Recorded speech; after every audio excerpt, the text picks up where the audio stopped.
Sunday ശാലോമിലേക്ക് സ്വാഗതം. ഞാൻ Jose John Mallikassery.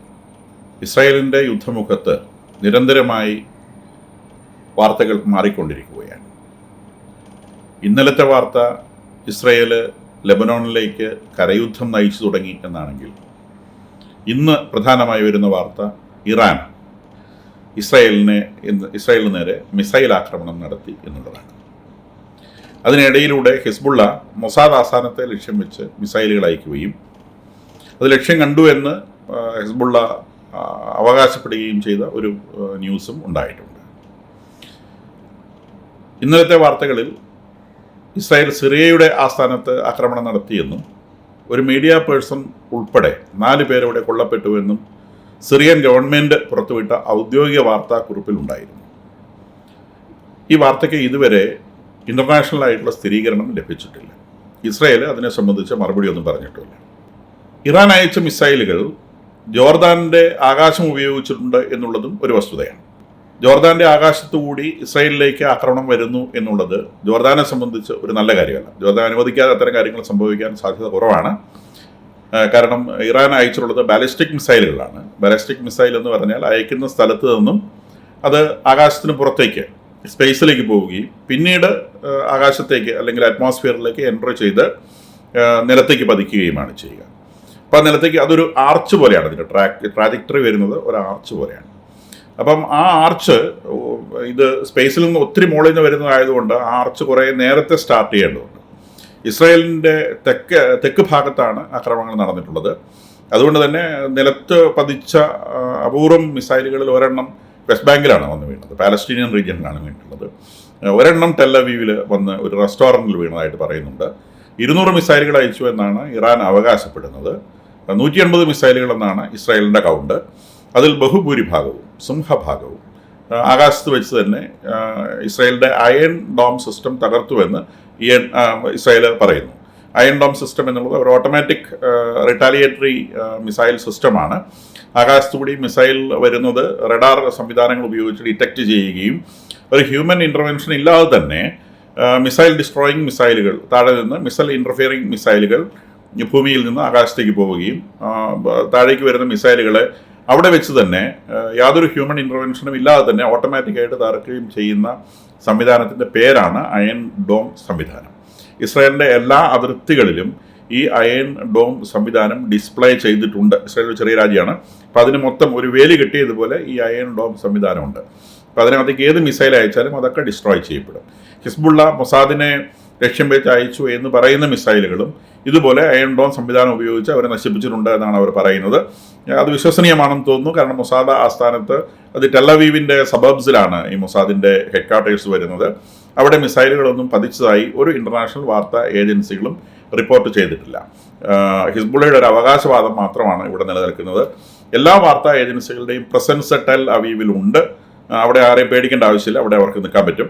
അപ്പോൾ അങ്ങനെ ഒരു സംഗതി ഉണ്ടായിരുന്നുവെങ്കിൽ നിശ്ചയമായും റിപ്പോർട്ടുകൾ വരേണ്ടതായിരുന്നു. ഇനി ഇറാൻ അയച്ച മിസൈലുകളിൽ നല്ലൊരു പങ്ക് അമേരിക്കയാണ് ഇൻ്റർസെപ്റ്റ് ചെയ്തതെന്ന് American defence secretary Lloyd J Austin പറയുകയുണ്ടായിട്ടുണ്ട്.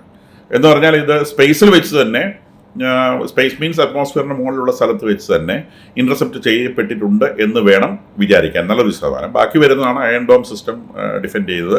അപൂർവം വരുന്ന 4-5 മിസൈലുകളാണ് പതിച്ചത്. അത് ബഹുഭൂരിഭാഗവും ജനവാസ മേഖലയിലല്ല. അതിൽ ഒരെണ്ണം വന്ന് പതിച്ചിട്ടുള്ളത് പാലസ്റ്റീനിയൻ റീജിയൻ ആയിട്ടുള്ള വെസ്റ്റ് ബാങ്കിലാണ്. ഒരെണ്ണം വന്ന് പതിച്ചിട്ടുള്ളത് ഒരു റെസ്റ്റോറൻറ്റിലാണ്. അവിടെയും ആൾനാശം ഉണ്ടായിട്ടില്ല. കാരണം ഇത് രാത്രിയിലായിരുന്നു ഈ ആക്രമണം സംഭവിച്ചത്.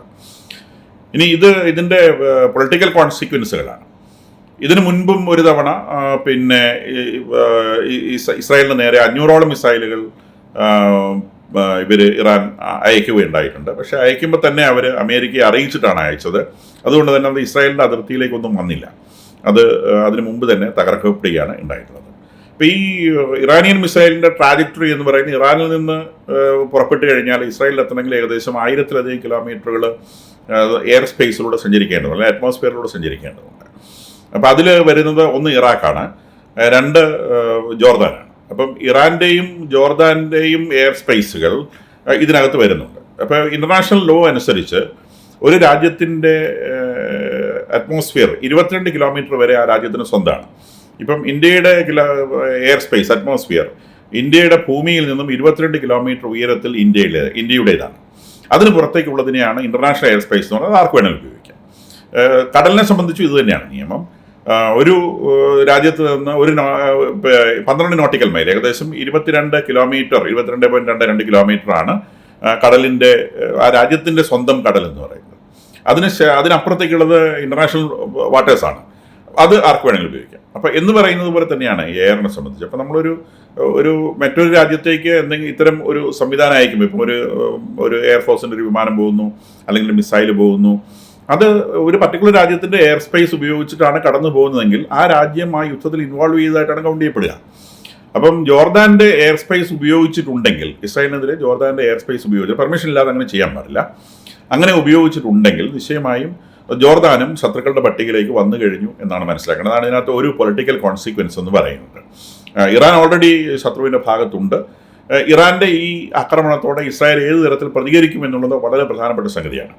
അന്ന് അവർ മിസൈലുകൾ അയച്ചുവെങ്കിലും ഇസ്രായേൽ അതിനോട് കാര്യമായി പ്രതികരിച്ചില്ല. കാരണം അതവിടെ നിൽക്കട്ടെ എന്ന് വിചാരിച്ചു. ഇറാനെ സംബന്ധിച്ച് ഇപ്പോഴും വേണമെങ്കിൽ എനിക്ക് തോന്നുന്നത് ഒരു ടാക്ടിക്സ് എന്ന നിലയ്ക്ക് ഇസ്രായേൽ സ്വീകരിക്കാൻ സാധ്യതയുള്ള തിരിച്ചാക്രമിക്കേണ്ട എന്നുള്ളതാണ്. കാരണം ഇസ്രായേൽ ഇപ്പം പലയിടത്ത് യുദ്ധമുഖങ്ങൾ തുറന്നിട്ടുണ്ട്. സിറിയയിലെ ആക്രമണത്തിന് സ്ഥിരീകരണമില്ല. ഇനി അങ്ങനെ ഒരു കാര്യം സംഭവിച്ചിട്ടുണ്ടെങ്കിൽ Syrian president Bashar al Assad എന്ന് പറയുന്ന അയാൾ എഗെയിൻ ഇറാൻ്റെ ഒരു പ്രോക്സിയാണ്. അപ്പം ഇത് എല്ലാം ഇറാൻ്റെ കൈകൾ തന്നെയാണ്. ഇവർ ഇസ്രായേലിന് നേരെ ആക്രമിക്കുന്ന എല്ലാ ഭീകര സംഘടനകളും ഇറാൻ്റെ കൈകൾ തന്നെയാണ്. അതൊരു ഒക്ടോപ്പസിൻ്റെ കൈകൾ പോലെ ഇസ്രായേലിലേക്ക് ഇങ്ങനെ നീണ്ടു വരികയാണ്. അപ്പം അതിൽ പിന്നെ ഒന്ന് ലെബനോണിലൂടെയാണ് വരുന്നത്, ഹിസ്ബുള്ള എന്ന പേരിലാണെങ്കിൽ, വേറൊന്ന് യമനിൽ നിന്ന് ഹൂതി എന്ന പേരിലാണ് വരുന്നത്. ഇവിടെ സിറിയയിലാണെങ്കിലും ഈ കൈ അവിടെ റെഡിയായി നിൽക്കുന്നുണ്ട് ഇസ്രായേലിൻ്റെ നേരെ ഏത് നിമിഷവും ആക്രമിക്കപ്പെടാൻ. അപ്പോൾ ഇസ്രായേൽ ഈ ഓരോരോ കൈകളായിട്ട് ഇങ്ങനെ മുറിക്കാൻ ശ്രമിക്കുകയാണ്. ഇപ്പം ലെബനനിൽ കരയാക്രമണം ആരംഭിച്ചതിന് ശേഷമാണ് ഇറാനിൽ നിന്ന് ഈ അറ്റാക്ക് ഉണ്ടായിട്ടുള്ളതെന്ന് മനസ്സിലാക്കുന്നത്. അപ്പം ലെബനനിലെ കരയാക്രമണം ഇസ്രായേൽ ആരംഭിച്ചു. അതിലെ ഹിസ്ബുള്ളയും ഇസ്രായേലും തമ്മിൽ ഇതുവരെ കരയിൽ നേരിട്ട് ഏറ്റുമുട്ടിയതായി വാർത്തകൾ വന്നിട്ടില്ല. ഇസ്രായേൽ ഏകദേശം ഒരു 8 കിലോമീറ്ററോളം അതിർത്തിയിൽ അഡ്വാൻസ് ചെയ്തിട്ടുണ്ട് എന്നാണ് മനസ്സിലാവുന്നത്.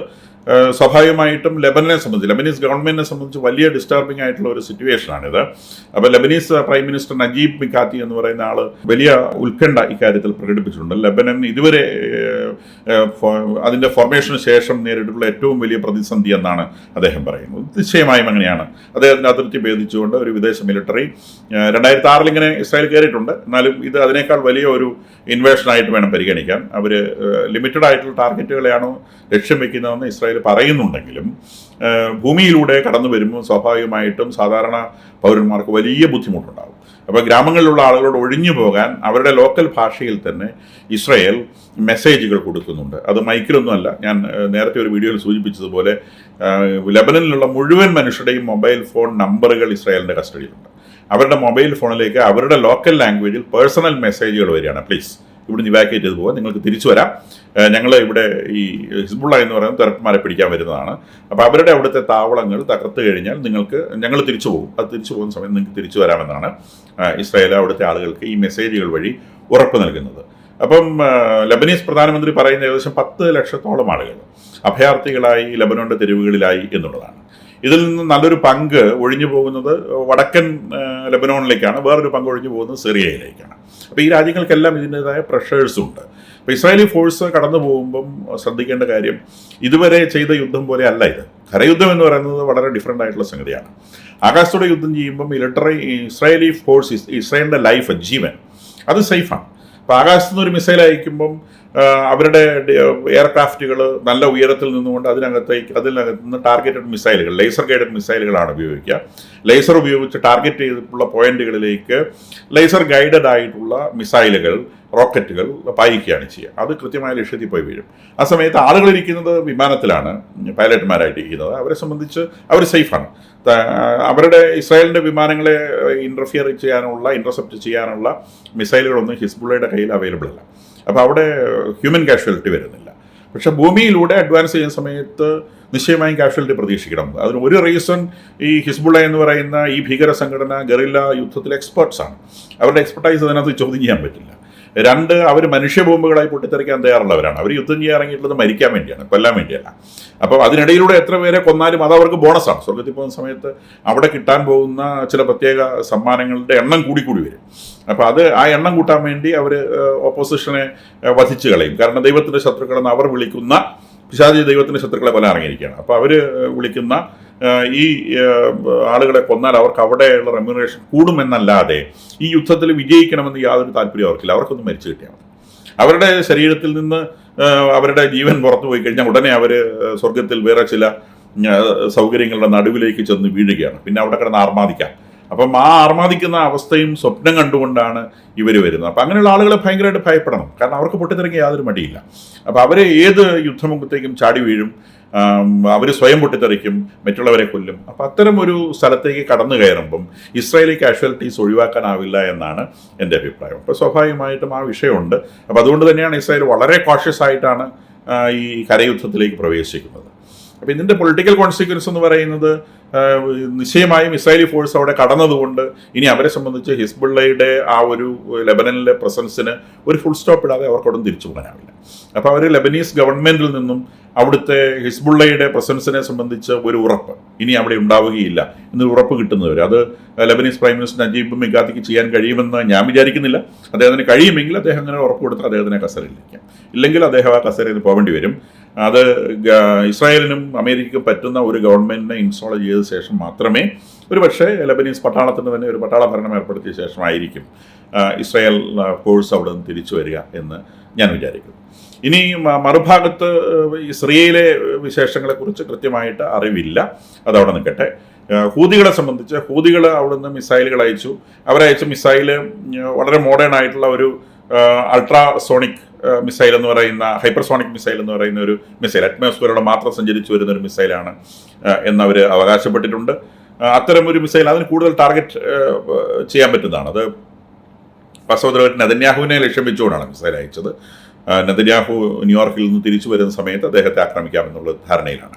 പക്ഷേ ആ മിസൈലും ലക്ഷ്യം കണ്ടില്ല എന്നുള്ളത് ശരിയാണ്. ആ വെച്ച് തന്നെ അത് ഇന്റർസെപ്റ്റ് ചെയ്ത് ആ മിസൈൽ തകർത്ത് കളഞ്ഞു. അത് ഹൈപ്പർസോണിക് മിസൈൽ അല്ല എന്നാണ് ഇസ്രായേൽ പറയുന്നത്. ഓൺലി ഒരു സൂപ്പർസോണിക് മിസൈൽ മാത്രമാണ് എന്നാണ് ഇസ്രായേൽ പറയുന്നത്. ഇനി ഇവർ ഉപയോഗിച്ചുള്ളത്, ഇറാൻ ഉപയോഗിച്ചുള്ള മിസൈലുകളൊക്കെ ബാലിസ്റ്റിക് മിസൈലുകളാണ്.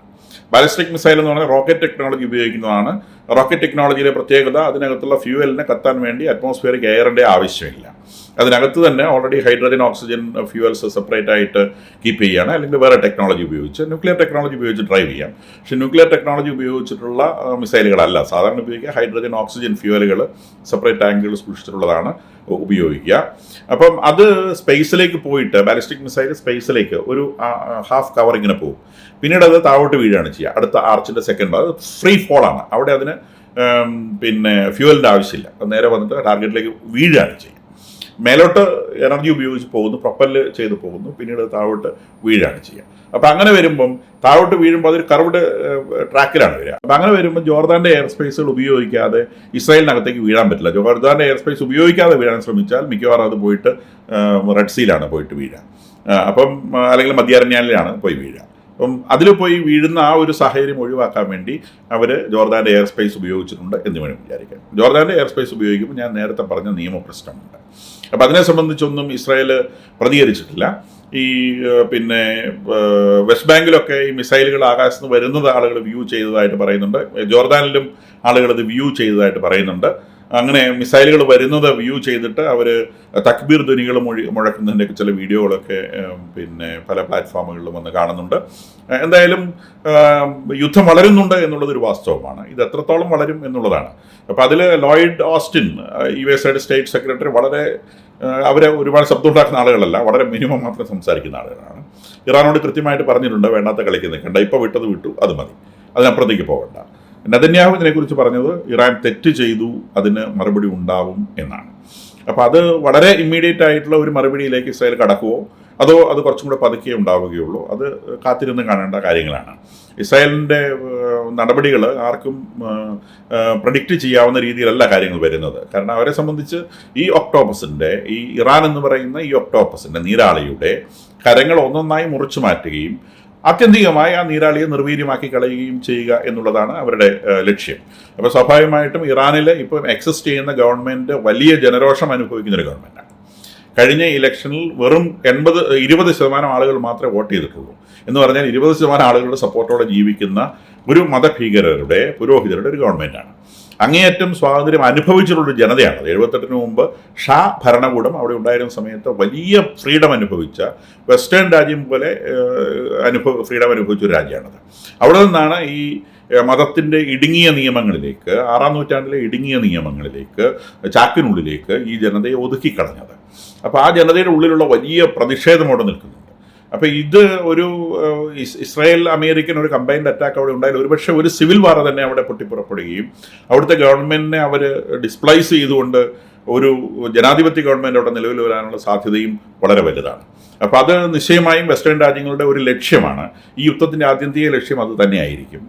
ഇറാനിലെ ഈ മതഭീകര ഭരണകൂടത്തെ ഡിസ്പ്ലേസ് ചെയ്തുകൊണ്ട്, നിഷ്കാസനം ചെയ്തുകൊണ്ട് അവിടെ ഒരു ജനാധിപത്യ ഗവൺമെൻറ് ഇൻസ്റ്റാൾ ചെയ്യുക എന്നുള്ളതായിരിക്കും ഇതിൻ്റെ ആത്യന്തിക ലക്ഷ്യം എന്ന് ഞാൻ വിചാരിക്കുന്നു.